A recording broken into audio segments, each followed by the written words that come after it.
और मेरठ से लेकर के वहां प्रयागराज तक इसकी बेहतरीन कनेक्टिविटी हो रही है।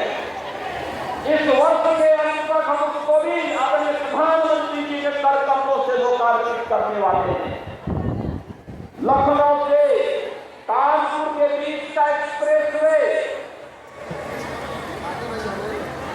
बलिया लिंक एक्सप्रेसवे और इस प्रकार के लगभग 6 एक्सप्रेसवे निर्माणाधीन है।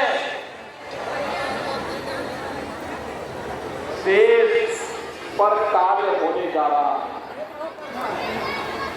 यानी इंफ्रास्ट्रक्चर को इतना मजबूत कर देंगे, इतना मजबूत कर देंगे कि उत्तर प्रदेश को समृद्ध होने से कोई रोक नहीं सकता है, कोई वंचित नहीं कर सकता।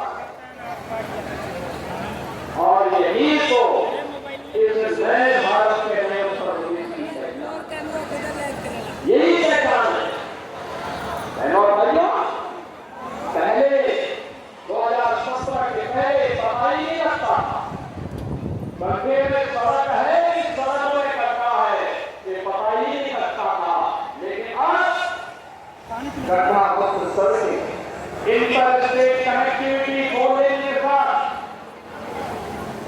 हर जनपद मुख्यालय 2 लेन की कनेक्टिविटी के साथ, हर तहसील और ब्लॉक मुख्यालय 2 लेन की कनेक्टिविटी के साथ। याद करिए 2017 के पहले 2 एयरपोर्ट थे, आज उत्तर प्रदेश के अंदर 16 एयरपोर्ट क्रियाशील हैं, उसमें से 4 इंटरनेशनल एयरपोर्ट हैं। अयोध्या का इंटरनेशनल एयरपोर्ट माफी बांधी के नाम पर प्रारंभ हो चुका है। एक्सप्रेसवे के किनारे ही विकसित किए जा रहे हैं, इन्हीं के किनारे विकसित किए जा रहे हैं। उद्योग यही लगेंगे, यही पे इसका लाभ मिलेगा, पहचान का मोहताज नहीं होना पड़ेगा।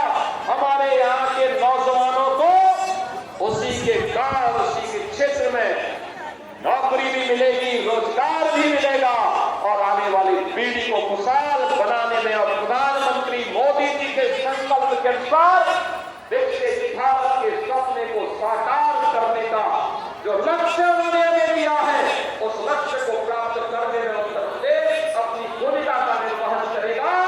आज ये इंफ्रास्ट्रक्चर इसी बात को लेकर के आपको समर्पित किया जा रहा है। बहनों और भाइयों, विकास का कोई विकल्प नहीं हो सकता। जो लोग जाति के नाम पर बांटने वाले लोग हैं, ये वही लोग हैं जिनको सत्ता मिली थी, जाति के नाम पर तो बांटते थे, लेकिन जब सत्ता में आते थे तो सत्ता में आने पर तब ये लोग अपने परिवार की बात करते। अभी आप मुझे बताइए, 7,244 पुलिस भर्ती हुई है ना? आजमगढ़ के लोग भर्ती हुए हैं कि नहीं हुए हैं? मुझे बताओ, भर्ती हुए हैं ना? आप मुझे बताओ, किसी से कोई पैसा मांगा है क्या? कोई सिफारिश करवानी पड़ी है क्या? अरे हर जाति, हर संप्रदाय से जुड़े हुए लोग भर्ती हुए, और जिसमें भी 12,045 केवल बेटियां भर्ती हुई है। 12,045 उनके ट्रेनिंग की प्रारंभ होने जा रही है। यानी आज वे सभी लोग योग की ट्रेनिंग ले रहे हैं। कल योग दिवस के कार्यक्रम में भागीदार बनेंगे अलग अलग जनपदों में, और परसों से उसकी ट्रेनिंग। याद करिए, उत्तर प्रदेश का नौजवान एक साथ 7,244 एक साथ भर्ती हो गया, कोई सिफारिश नहीं।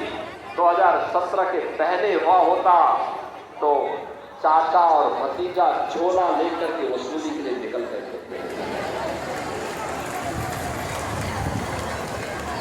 यानी वहां पर भी भेद होता था। पैसा लेकर के किसी की भर्ती नहीं होती थी, उसके बगैर तो होती ही नहीं थी। लेकिन अब कोई भेदभाव नहीं, अब तो सबको अवसर मिलता है। सबका साथ और सबके विकास का यही भाव है, सबका विश्वास।